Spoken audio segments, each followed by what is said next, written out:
Umayya इब्न खलफ मक्के के सरदारों में से एक अहम सरदार था, जो कुफ्र और शिर्क का बहुत बड़ा पेशवा और इस्लाम और मुसलमानों के हक में रूए जमीन का एक बहुत बड़ा शैतान था। एक दिन उसको पता चला कि उसके किसी गुलाम ने बुतों को पूजने से इनकार करके किसी और को माबूद बना रखा है। उसने गुलाम को फौरन बुलाकर यह पूछा कि मैंने सुना है कि तुमने कोई और माबूद बना लिया है, सच सच बताओ कि तुम किसकी इबादत करते हो। गुलाम ने कहा कि मोहम्मद सल्लल्लाहु अलैहि वसल्लम के खुदा की। उमय्या गुस्से से लाल पीला हो गया और कहने लगा कि मोहम्मद की खुदा की परस्तिश करने का यह मतलब हुआ कि तुम हमारे मुकद्दस बुतों के दुश्मन बन गए हो। सीधी तरह राह पे आ जाओ, वरना जिल्लत के साथ मारे जाओगे।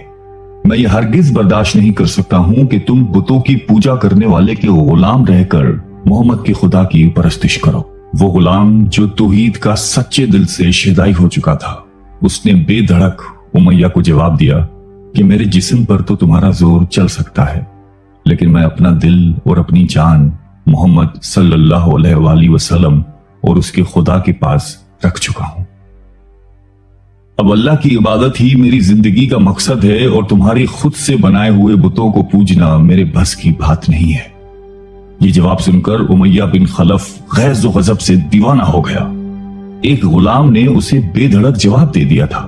उसने कड़क कर कहा कि अच्छा, तो फिर अपनी बेदीनी का मजा चख, देखूंगा मैं कि मोहम्मद और उसका खुदा तुझे कैसे बचाते हैं। उमय्या के तशद्दुद शुरू हो गए।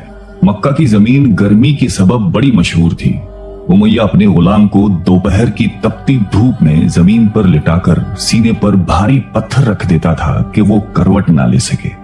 फिर कहता था कि मोहम्मद के दीन से बाज आ जाओ, लेकिन इस जुल्म के बावजूद भी उस गुलाम के मुंह से सिवाय अहद अहद के कुछ नहीं निकलता था। उमय्या मजीद गजबनाक होकर अजियतें मजीद बढ़ाता जाता।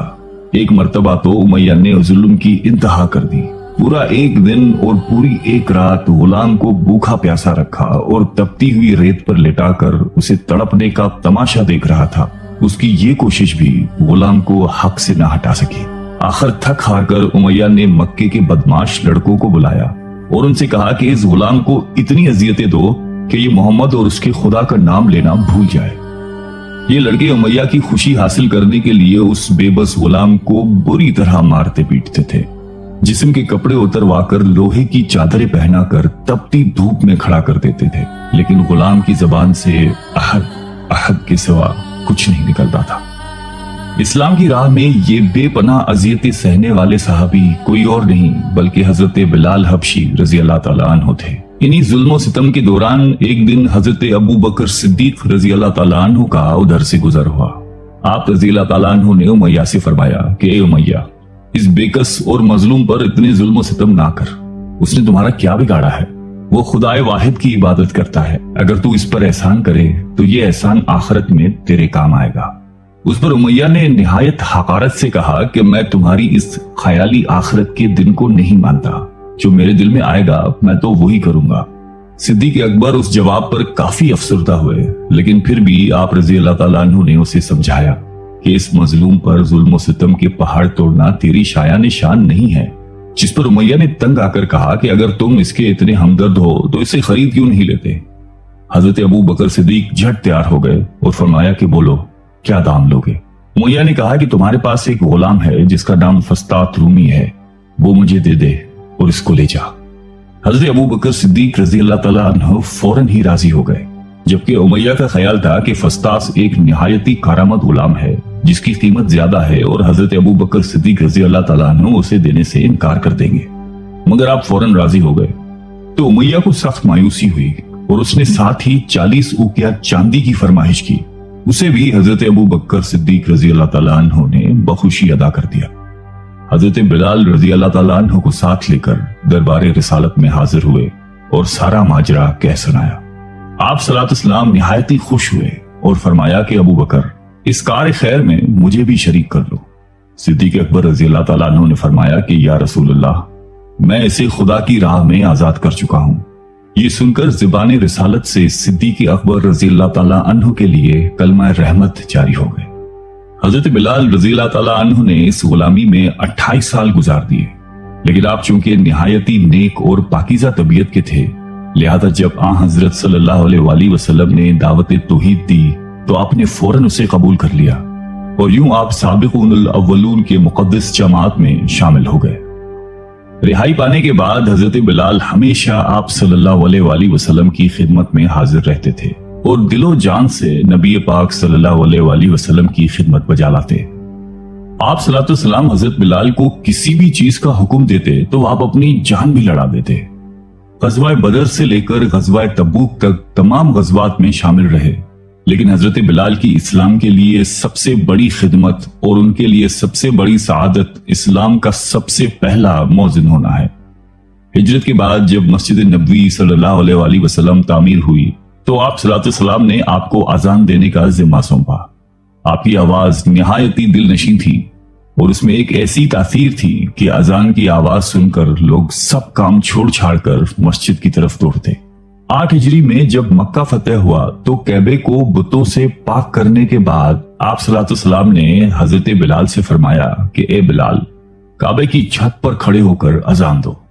اور یہ مبارک سلسلہ حضور صلی اللہ علیہ وآلہ وسلم کی حیات مبارکہ تک اسی محبت اور عقیدت کے ساتھ جاری رہا۔ لیکن 11 ہجری میں جب آپ صلی اللہ علیہ وسلم نے سفر آخرت اختیار کر لیا تو اس عاشق رسول صلی اللہ علیہ وآلہ وسلم پر غم کا پہاڑ ٹوٹ پڑا اور مدینے میں رہنا اب آپ کے لیے دشوار ہو گیا۔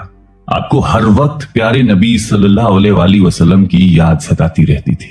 آپ صلی اللہ علیہ وسلم سے آپ نے سنا ہوا تھا کہ مومن کے لیے سب سے افضل عمل جہاد فی سبیل اللہ ہے، لہذا آپ رضی اللہ تعالیٰ عنہ خلیفہ اول حضرت ابو بکر صدیق کی خدمت میں حاضر ہوئے اور جہاد پر جانے کی اجازت طلب کی۔ لیکن حضرت ابو بکر صدیق رضی اللہ تعالیٰ عنہ نے آپ کو خدا کا واسطہ دے کر کہا کہ مجھے اس بڑھاپے میں تنہا چھوڑ کر مت جاؤ۔